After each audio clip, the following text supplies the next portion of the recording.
High court న్యాయమూర్తి justice Yashwant Varma బంగ్లాలో అగ్ని ప్రమాదం జరిగితే ఆర్పడానికి వెళ్లిన అగ్నిమాపక సిబ్బందికి పోలీసులకు ఆ ఇంట్లో గోనె సంచుల్లో కట్టల కొద్దీ నగదు కనిపించినట్లు వచ్చిన వార్త దేశవ్యాప్తంగా సంచలనం సృష్టించింది.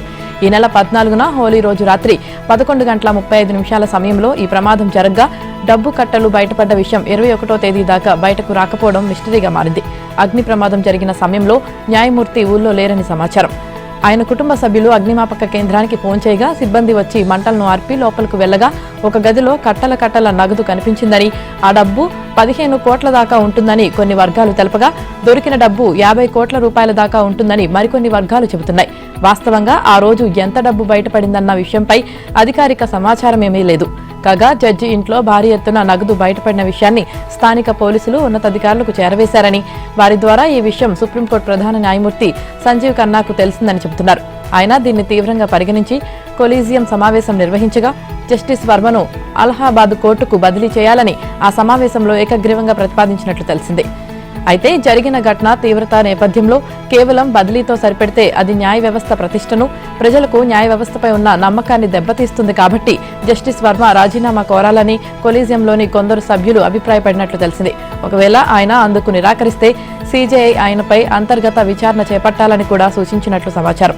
కాగా జస్టిస్ వర్మను అలహాబాద్ హైకోర్టుకు బదిలీ చేయాలన్న ప్రతిపాదనపై అలహాబాద్ హైకోర్టు బార్ అసోసియేషన్ తీవ్రంగా స్పందించింది.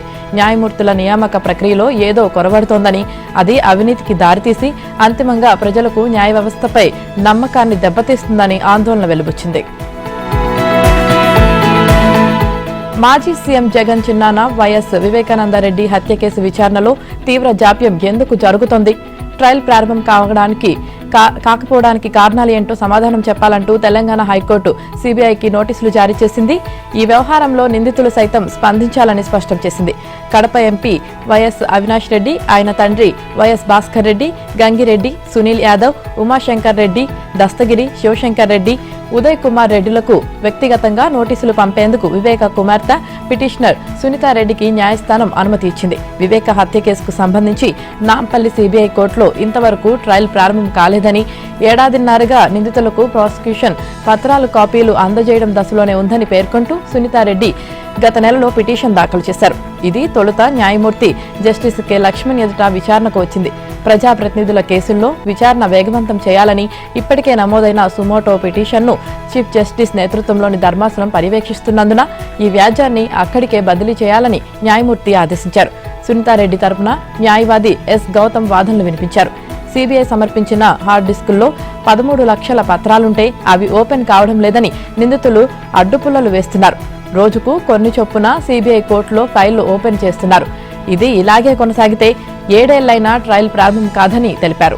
ఈ వ్యవహారంలో మీ ప్రధాన అభ్యర్థనేంటో చెప్పాలని ధర్మాసనం అడిగింది.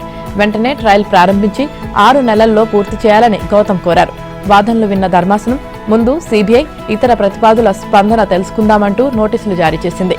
తదుపరి విచారణను 4 వారాలకు వాయిదా వేసింది.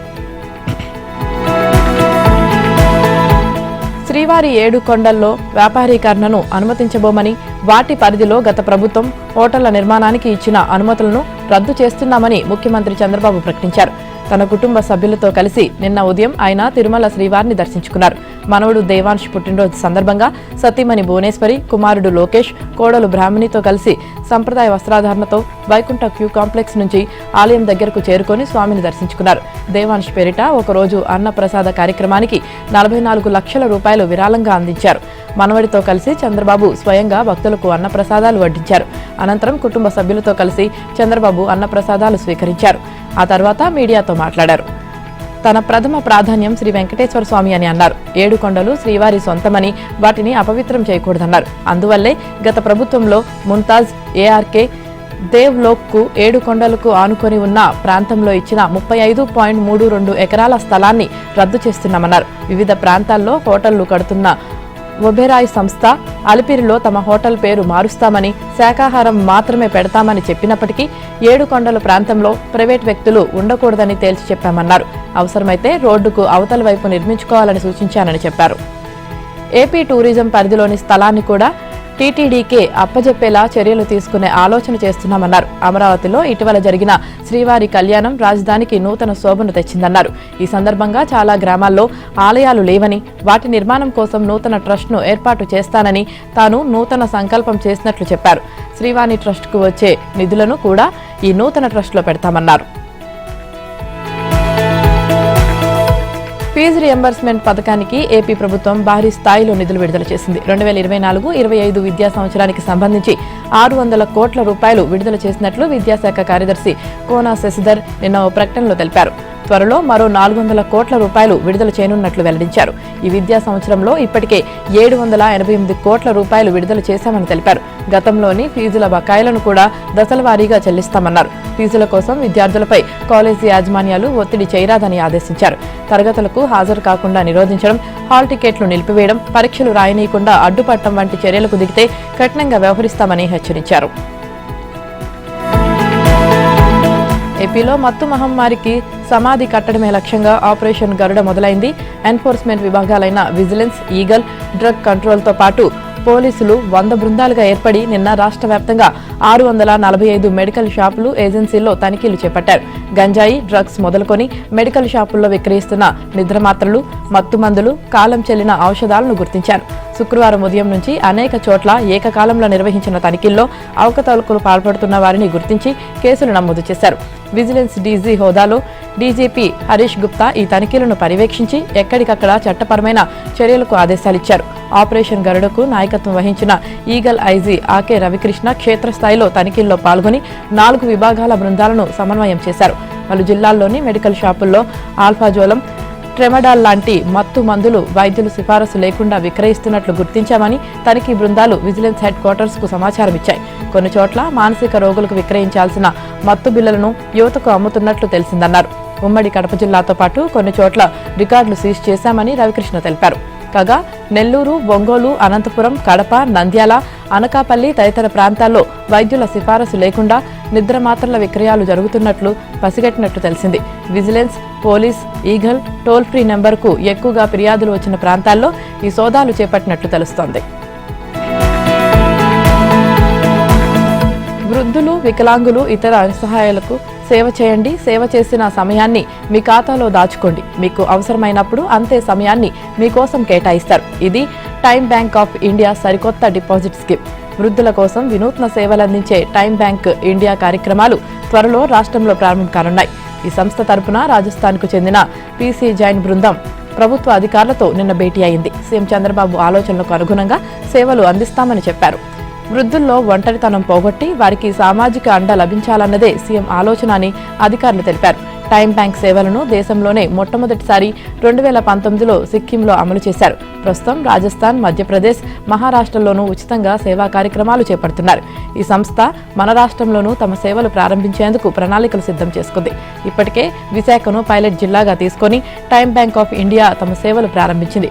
అక్కడి పరిస్థితులపై అవగాహన వచ్చిన తరువాత మరింత ముందుకు వెళ్లేందుకు ప్రణాళికను రచిస్తున్నారు. టైమ్ బ్యాంక్ ఆర్థిక లాభాపేక్ష లేని సామాజిక వ్యవస్థ. వృద్ధులకు, ఒంటరిగా జీవించే వారికి సహాయం చేయడం కోసం దీన్ని ప్రారంభించారు. ఈ బ్యాంకు సహాయం కావాలంటే ముందుగా సభ్యులుగా చేరాలి. దీనిలో సభ్యులు తమ సమయాన్ని డబ్బుకు బదులుగా సేవల కోసం ఉపయోగించుకుంటారు. బ్యాంకు సభ్యులైన వారు మరొక సభ్యుడైన ఒంటరి వ్యక్తికి ఇంటి పనుల్లో సాయం, తోడుగా ఉండటం తదితర సహాయ పనులు చేసి ఆ సమయాన్ని తన ఖాతాలో డిపాజిట్ చేసుకోవచ్చు. సదరు సహాయం చేసిన వ్యక్తి తన అవసరంలో తన ఖాతాలో ఉన్న డిపాజిట్ సమయం మేరకు మరొక వ్యక్తి నుంచి సాయం పొందవచ్చు. వచ్చే విద్యా సంవత్సరం నుంచి శనివారం నో బ్యాగ్ డేగా మారనుంది. ఆ రోజున పిల్లలు బడులకు బ్యాగులు తీసుకురావాల్సిన అవసరం లేదు. ఆ రోజు ప్రతిరోజు నిర్వహించే తరగతులకు బదులుగా ఇతరత్రా పోటీలు నిర్వహించనున్నారు. అందుకు అనుగుణంగా పాఠశాల విద్యాశాఖ 2025-26 అకాడమిక్ క్యాలెండర్ రూపొందిస్తుంది. ప్రస్తుతం శనివారంతో పాటు వారమంతా ఒకే విధంగా తరగతులు నిర్వహిస్తున్నారు. అయితే విద్యార్థులకు కొత్తదనం ఉండేలా శనివారం రోజున క్విజులు, సమకాలీన అంశాలపై డిబేట్లు, సదస్సులు, వృత్తి విద్యా అంశాలపై అవగాహన, క్రీడలు, రాజ్యాంగంపై మౌఖిక ప్రశ్నల పోటీలు లాంటివి నిర్వహిస్తారు. పాఠ్యాంశాలకు సంబంధిత అంశాలే అయినా రొటీన్గా కాకుండా మౌఖిక విధానంలో టెస్టులు పెడతారు. దీనివల్ల విద్యార్థులకు వారంలో ఒక రోజు కొత్తగా ఉండటంతో పాటు కొత్త అంశాలపై అవగాహన పెరుగుతుందని పాఠశాల విద్యా వర్గాలు అంటున్నాయి. ప్రస్తుతం నెలలో 3వ శనివారం నో బ్యాగ్ డేగా ఉన్నా అది అమలు కావట్లేదు. కానీ వచ్చే విద్యా సంవత్సరం నుంచి ప్రతి శనివారాన్ని ఖచ్చితంగా నో బ్యాగ్ డేగా అమలు చేయాలని నిర్ణయించారు. కాగా ఏటా బడులు పునఃప్రారంభమయ్యే జూన్లో అకాడమిక్ క్యాలెండర్ విడుదల చేస్తుండగా ఇకపై వేసవి సెలవులకు ముందే విడుదల చేయనున్నారు. ఇందులో భాగంగా వచ్చే నెల 2వ వారంలో క్యాలెండర్ విడుదలకు కసరత్తు చేస్తున్నారు. మొత్తం 10 దినాలు 233 ఉంటాయి. అందులో కొన్ని ఆప్షనల్ సెలవులుంటాయి. అలాగే 9, 10 తరగతుల విద్యార్థులకు ప్రత్యేకంగా బ్రిడ్జ్ కోర్సులు నిర్వహిస్తున్నారు. 10 ఏళ్ల బీఆర్ఎస్ పాలనలో పరుగులు తీసిన రాష్ట్ర ప్రగతి రథానికి రేవంత్ రెడ్డి మార్క్ పాలన స్పీడ్ బ్రేకర్లా మారిందని బీఆర్ఎస్ ఎమ్మెల్యే హరీష్ రావు ఆరోపించారు. టాప్ గేర్ నుంచి రాష్ట్రం క్రమక్రమంగా రివర్స్ గేర్లో పడే ప్రమాదం కనిపిస్తుందన్నారు. కాంగ్రెస్ మాయమాటలు ఎక్కువ కాలం నిలవవని, వారి కుటిల నీతి ప్రజలకు అర్థమైందన్నారు. కాంగ్రెస్ నేత రాహుల్ దేశమంతా తిరుగుతూ మొహబ్బత్ కి దుకాన్ అంటుంటే రేవంత్ తన పాలనతో నఫ్రత్ కా మకాన్ గా మార్చారని అన్నారు. ఇందిరమ్మ రాజ్యం వస్తుందని జనం అనుకుంటే చివరికి ఎమర్జెన్సీ నాటి పరిస్థితులు పునరావృతమవుతున్నాయన్నారు. 6 గ్యారంటీల అమలేమో గాని 7వ గ్యారంటీగా ప్రజాస్వామిక హక్కులను కాలరాస్తున్నారని హరీష్ ఆగ్రహం వ్యక్తం చేశారు. రేవంత్ను ఎన్నుకున్న ఒకే ఒక్క ఎర్రర్ కారణంగా టెర్రర్ను చవిచూస్తున్నారంటూ మండిపడ్డారు. నిన్న శాసనసభలో 2025-26 బడ్జెట్పై హరీష్ రావు మాట్లాడారు. బడ్జెట్లోని 72 పేజీలు 500 పేజీల పెన్ డ్రైవ్లోని అంశాలన్నీ చదివినట్లు చెప్పారు. ఎన్నికల ముందు నో ఎల్ఆర్ఎస్ నో బీఆర్ఎస్ అని పిలుపునిచ్చి అధికారంలోకి రాగానే ముక్కుపిండి ఎల్ఆర్ఎస్ వసూలు చేస్తున్నారన్నారు. ఆ రోజు ప్రభుత్వ భూములను అమ్ముతుంటే భూములు పెద్దలిచ్చిన ఆస్తి అని అమ్మకూడదన్నారు. ఇవాళ మాత్రం అమ్మేస్తున్నారన్నారు. గత బడ్జెట్లో 4,50,000 ఇళ్లు కడతామని చెప్పి 4 ఇళ్లు కూడా కట్టలేదన్నారు. జాబ్ క్యాలెండర్ జాబ్లెస్ క్యాలెండర్ అయ్యిందని హరీష్ సెటైర్లు వేశారు. 6 పెండింగ్ ప్రాజెక్టులో 1 పూర్తి కాలేదని, బడ్జెట్లో అంకెల గారడి తప్ప ఏమీ లేదని హరీష్ ధ్వజమెత్తారు. మహిళలకు వడ్డీ లేని రుణం ఇవ్వనందుకు క్షమాపణ చెప్పాలని డిమాండ్ చేశారు. బీఆర్ఎస్ సీనియర్ నేత ఎమ్మెల్యే హరీష్ రావుపై ఉప ముఖ్యమంత్రి బట్టి విక్రమార్క ఆగ్రహం వ్యక్తం చేశారు. శాసనసభలో బడ్జెట్పై చర్చ సందర్భంగా హరీష్ రావు మాట్లాడిన తీరును తప్పుపట్టారు. భాష విషయంలో పద్ధతిగా ఉండాలని హితవు పలికారు. సభా నాయకుడికి అజ్ఞానం, మంత్రులకు బుద్ధి మాధ్యం అంటూ హరీష్ రావు మాట్లాడటం సమంజసమా అని ప్రశ్నించారు. నిన్న శాసనసభ శాసన మండలిలో బడ్జెట్పై జరిగిన చర్చకు బట్టి విక్రమార్క సమాధానమిచ్చారు. కాంగ్రెస్ ప్రభుత్వం వాస్తవాల ఆధారంగా 2025-26 బడ్జెట్ను ప్రవేశపెట్టిందని, బీఆర్ఎస్ లాగా బడ్జెట్ను పెంచుకుంటూ పోలేదని చెప్పారు. వారిలాగా పెంచితే ప్రస్తుత బడ్జెట్ కూడా 4,18,000 కోట్లకు చేరేదన్నారు. బీఆర్ఎస్ హయాంలో ఆదాయం ఉన్నా లేకున్నా బడ్జెట్ను పెంచుతూ పోయారని విమర్శించారు. గత ప్రభుత్వం ఏనాడు నిధులను పూర్తి స్థాయిలో ఖర్చు చేయలేదన్నారు. 2016-17లో 8,000 కోట్లు, 2018-19లో 40,000 కోట్లు, 2021-22లో 48,000 కోట్లు, 2022-23లో 52,000 కోట్లకు పైగా, 2023-24లో 58,000 కోట్లకు 571 కోట్లు ఖర్చు చేయలేదని వివరించారు.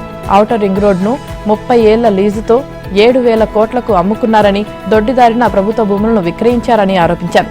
తర్వాత వచ్చే ప్రభుత్వాలకు దక్కాల్సిన రాబడులను కూడా ముందే గుంజేసుకున్నారని ఆగ్రహం వ్యక్తం చేశారు. నెరవేర్చలేని హామీలిచ్చి ప్రజలను మోసం చేశారని మండిపడ్డారు. కేసీఆర్ 10 ఏళ్ల కాలంలో 16,70,000 కోట్ల రూపాయలు అప్పు చేశారని బట్టి అన్నారు. నాగార్జున సాగర్ను కట్టారా, BDL, ECIL, outer ring road, ఎయిర్పోర్ట్ను నిర్మించారా అని ప్రశ్నించారు. 1,00,000 కోట్లతో కాళేశ్వరాన్ని నిర్మించినా అది కూలిపోయిందని ఆగ్రహం వ్యక్తం చేశారు. జనాభా ప్రాతిపదికన లోక్సభ నియోజకవర్గాల పునర్విభజన ప్రతిపాదనను వ్యతిరేకిస్తూ తమిళనాడు సీఎం ఎంకే స్టాలిన్ చెన్నైలో తలపెట్టిన అఖిలపక్ష సమావేశంలో సీఎం రేవంత్ రెడ్డి పాల్గొననున్నారు. ఈ సమావేశంలో పాల్గొనేందుకు నిన్న సాయంత్రమే ఆయన చెన్నైకి బయలుదేరి వెళ్లారు. ఆయనతో పాటు టీపీసీసీ చీఫ్ మహేష్ గౌడ్ కూడా వెళ్లారు. స్టాలిన్ అధ్యక్షతన జరిగే అఖిలపక్ష భేటీలో వీరిద్దరూ పాల్గొంటారు. ప్రభుత్వం తరపున సీఎం రేవంత్ రెడ్డి, కాంగ్రెస్ పార్టీ ప్రతినిధిగా మహేష్ గౌడ్ పాల్గొననున్నారు. జనాభా ప్రాతిపదికన లోక్సభ నియోజకవర్గాల పునర్విభజన అన్నది సమైక్య స్ఫూర్తికి గొడ్డలి పెట్టేనంటూ ప్రకటించిన స్టాలిన్ ఆ ప్రతిపాదనకు వ్యతిరేకంగా పోరాడేందుకు జేఏసీని ఏర్పాటు చేయనున్నట్లు వెల్లడించారు. చెన్నైలో జరిగే అఖిలపక్ష సమావేశంలో జేఏసీ ప్రతిపాదనను తెరపైకి తేనున్నారు. స్టాలిన్ ఆహ్వానం మేరకు బీఆర్ఎస్ కార్యనిర్వాహక అధ్యక్షుడు కేటీఆర్ సైతం ఈ సమావేశంలో పాల్గొంటున్నారు. స్టాలిన్ ప్రతిపాదించే జేఏసీలో కాంగ్రెస్తో పాటు బీఆర్ఎస్ కూడా భాగస్వామిగా చేరితే ఈ అంశంపై ఇరు పార్టీలు కలిసి పోరాట కార్యాచరణలో భాగస్వాములు కావాల్సి ఉంటుంది. అదే జరిగితే రాష్ట్రంలో భద్రశత్రువులా వ్యవహరిస్తున్న అధికార కాంగ్రెస్, ప్రతిపక్ష బీఆర్ఎస్ పార్టీలు లోక్సభ నియోజకవర్గాల పునర్విభజన అంశంపై మాత్రం తెలంగాణ రాష్ట్ర ప్రయోజనం కోసం కలిసి పోరాటం చేయాల్సి వస్తుంది.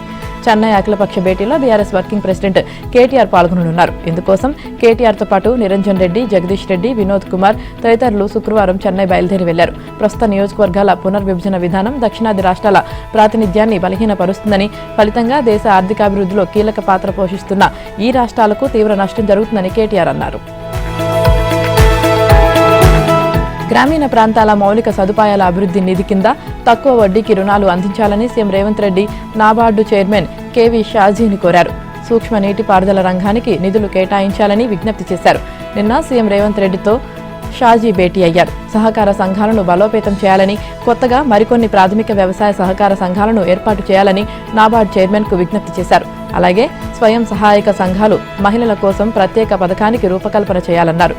ఐకేపీ, గోదాములు, రైస్ మిల్లులను నాబార్డుకు అనుసంధానం చేసి రాష్ట్రంలో మిల్లింగ్ సామర్థ్యం పెంచేందుకు సహకరించాలని సీఎం కోరారు. ఈ ఆర్థిక సంవత్సరంలో మంజూరైన నాబార్డు పథకాల నిధులు మార్చి 31లోగా వినియోగించుకోవాలని అధికారులకు సూచించారు. వచ్చే ఆర్థిక సంవత్సరంలో వీలైనంత ఎక్కువగా నాబార్డు పథకాలను ఉపయోగించుకోవాలన్నారు. స్వయం సహాయక సంఘాలకు అందించే సోలార్ ప్లాంట్ల నిర్వహణను నాబార్డుకు అనుసంధానం చేయాలని రేవంత్ సూచించారు.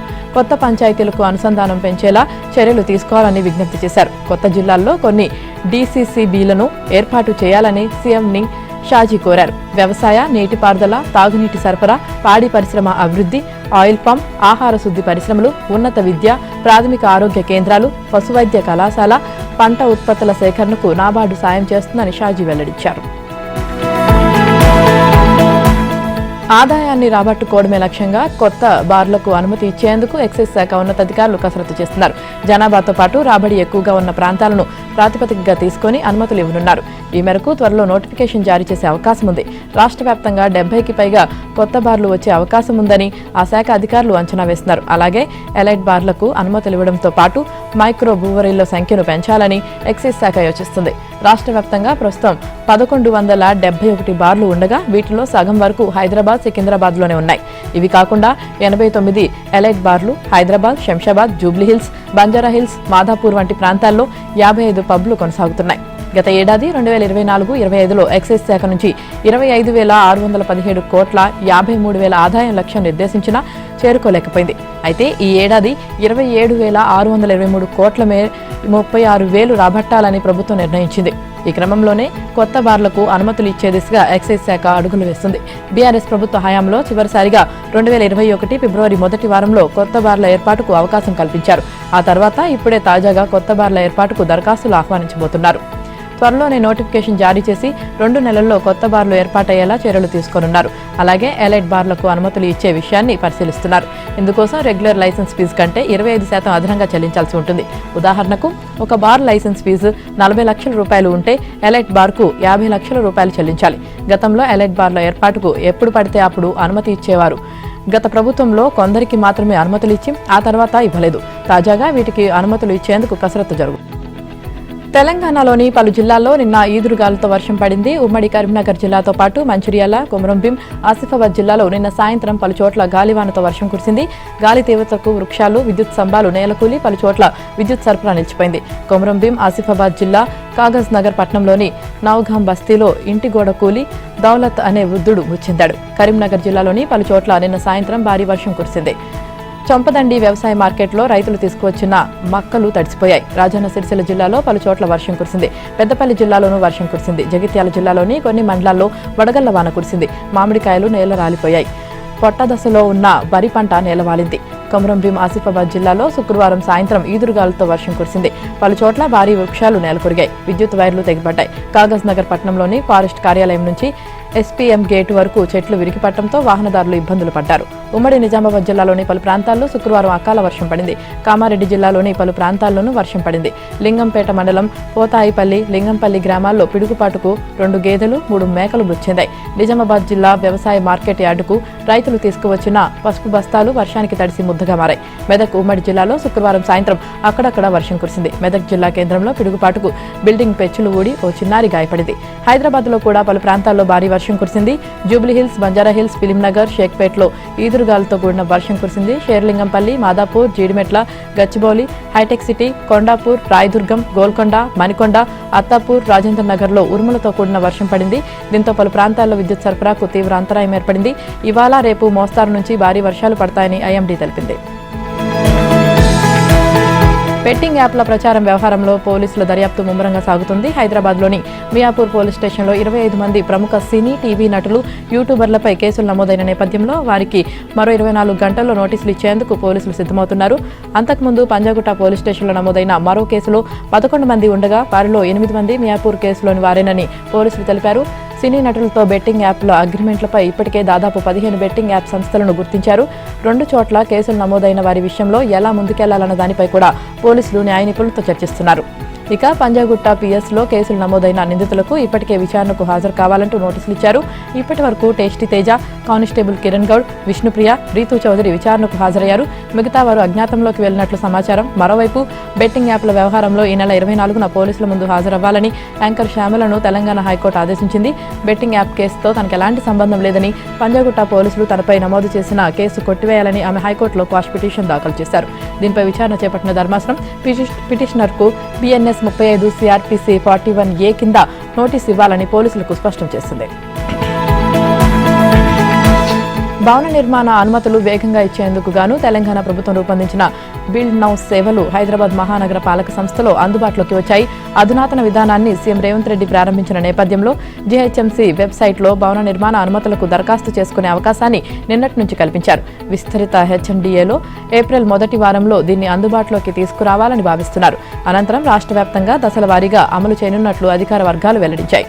నూతన విధానం అమల్లోకి తీసుకువచ్చిన దృష్ట్యా జీహెచ్ఎంసీ పట్టణ ప్రణాళిక విభాగం అధికారులకు శుక్రవారం లాగిన్ ఐడి, పాస్వర్డ్ ఇచ్చారు. ఒకే రాష్ట్రం, ఒకే విధానంలో సులభతర భవన నిర్మాణ అనుమతుల కోసం ప్రభుత్వం బిల్డ్ నౌ సాంకేతిక విధానాన్ని అందుబాటులోకి తీసుకువచ్చింది. సామాన్యుల ఇంటి నుంచి ఆకాశ హర్మాల వరకు బిల్డ్ నౌలో సులువుగా అనుమతులు పొందవచ్చు. గుర్తింపు పొందిన ఆర్కిటెక్టులు, స్ట్రక్చరల్ ఇంజనీర్ల ద్వారా అనుమతులు జారీ కోసం దరఖాస్తు చేసుకోవాల్సి ఉంటుంది. హైదరాబాద్ మహానగర అభివృద్ధి సంస్థ పరిధి 10,474 చదరపు కిలోమీటర్లకు విస్తరించగా అందులో భవన నిర్మాణ లేఅవుట్ అనుమతుల ప్రక్రియకు గ్రీన్ సిగ్నల్ వచ్చింది. విస్తరించిన ప్రాంతంలో ప్రస్తుతం director town and country planning అనుమతులిస్తుండగా ఇకపై హెచ్ఎండిఏ అనుమతులిచ్చేలా చర్యలు చేపట్టారు. హెచ్ఎండిఏను విస్తరిస్తూ ఈ నెల 12న రాష్ట్ర ప్రభుత్వం ఉత్తర్వులు ఇవ్వగా ఆ రోజు నుంచి విస్తరణ ప్రాంతంలోని దరఖాస్తులన్నీ హెచ్ఎండిఏ పరిష్కారం చేయనుంది. అంతకంటే ముందు దరఖాస్తులను డిటిసిపి పరిష్కరించనుంది. అయితే భవన నిర్మాణ లేఅవుట్ అనుమతుల కోసం తీసుకొచ్చిన బిల్డ్ నో అప్లికేషన్లో హెచ్ఎండిఏ విస్తరించిన పరిధి మొత్తాన్ని చేర్చే విధంగా సాంకేతిక మార్పులకు రాష్ట్ర ప్రభుత్వం సూచనలు చేసింది. భారత్ అధిక సుంకాలు విధిస్తుందని, ఏప్రిల్ 2 నుంచి ప్రతీకార సుంకాలు తప్పవంటూ అమెరికా అధ్యక్షుడు డొనాల్డ్ ట్రంప్ హెచ్చరిస్తుండటంతో ఈ సమస్య పరిష్కారానికి ప్రయత్నాలు చేస్తున్నామని భారత్ తెలిపింది. ఇరువురికి ప్రయోజనకరమైన వాణిజ్య ఒప్పందం కోసం ఓ ఫ్రేమ్వర్క్ రూపకల్పనకు అమెరికాతో సంప్రదింపులు చేస్తున్నామని తెలిపింది. ట్రంప్ సుంకాల విధింపునకు మరో 11 రోజులే గడువున్న నేపథ్యంలో భారత విదేశాంగ శాఖ స్పందించింది. పరస్పరం ప్రయోజనం చేకూరే వాణిజ్య ఒప్పందం కోసం అమెరికా యంత్రాంగంతో వివిధ స్థాయిల్లో సంప్రదింపులు జరుపుతున్నామని భారత విదేశాంగ శాఖ అధికార ప్రతినిధి రణ్ధీర్ జైస్వాల్ తెలిపారు. వీటిని ముందుకు తీసుకెళ్లే ప్రక్రియలో ఇరు దేశాలు నిమగ్నమై ఉన్నాయని చెప్పారు. ద్వైపాక్షిక ఒప్పందానికి అవసరమైన ఫ్రేమ్వర్క్ రూపొందించడంపై 2 ప్రభుత్వాలు చురుకుగా పనిచేస్తున్నాయన్నారు. వాణిజ్యాన్ని విస్తరించడం, మార్కెట్ యాక్సెస్, సుంకాల తగ్గింపు, సప్లై చైన్ సమన్వయాన్ని మరింత బలోపేతం చేయడమే లక్ష్యంగా ఇవి కొనసాగుతున్నాయని వివరించారు. అయితే ట్రంప్ హెచ్చరికలకు అనుగుణంగా భారత్ టారిఫ్లను తగ్గిస్తుందా అన్న ప్రశ్నకు మాత్రం రణ్ధీర్ నేరుగా సమాధానం ఇవ్వలేదు. చర్చలు కొలిక్కి వచ్చే వరకు వేచి చూడాల్సిందేనని అన్నారు. అంతకు ముందు రోజు ఇదే అంశంపై డొనాల్డ్ ట్రంప్ మాట్లాడారు. అమెరికా ఎగుమతులపై సుంకాలను భారత్ తగ్గిస్తుందని నమ్ముతున్నానని అన్నారు. ఆ దేశంతో మంచి సంబంధాలే ఉన్నాయని, అయినా ఏప్రిల్ 2 నుంచి ప్రతీకార సుంకాలను విధించడానికి కట్టుబడి ఉన్నామన్నారు. ఈ నేపథ్యంలోనే ట్రంప్ యంత్రాంగంతో సంప్రదింపులు చేస్తున్నట్లు భారత్ తెలిపారు. లోకో పైలట్లు విధుల్లోకి వచ్చే ముందు శీతల పానీయాలు, దగ్గుమందు, కొబ్బరి నీళ్లు తాగవద్దంటూ దక్షిణ రైల్వే ఆదేశాలు ఇవ్వడం తీవ్ర చర్చనీయాంశం కావడంతో దీనిపై ప్రభుత్వం స్పందించింది. లోకో పైలట్లు ఆల్కహాల్ లేని శీతల పానీయాలు తాగడంపై ఎటువంటి ఆంక్షలు లేవని రైల్వే శాఖ మంత్రి అశ్విని వైష్ణవ్ వెల్లడించారు. రైలు డ్రైవర్లు డ్యూటీకి వచ్చే సమయంలో డ్యూటీలో ఉన్నప్పుడు శీతల పానీయాలు, కొన్ని రకాల పండ్లు, దగ్గుమందు, కొబ్బరి నీళ్లు తాగవద్దని రైల్వే శాఖ ఏమైనా ఆదేశాలు ఇచ్చిందా అని ప్రశ్నించారు. డీఎంకే సభ్యుడు ఎం షణ్ముగం రాజ్యసభలో ప్రశ్నించారు. వేసవిలో ఇంజిన్ మరింత వేడెక్కడంతో డ్రైవర్లకు చాలా దప్పిక వేస్తుందని, అటువంటి పరిస్థితుల్లో నిబంధనలు విధించడం అమానవీయమని అన్నారు. దీనిపై రైల్వే మంత్రి స్పందిస్తూ వీటిని తీసుకోవడంపై ఎటువంటి ఆంక్షలు లేవని, దక్షిణ రైల్వే ఇచ్చిన ఆదేశాలను ఇప్పటికే సవరించినట్లు చెప్పారు.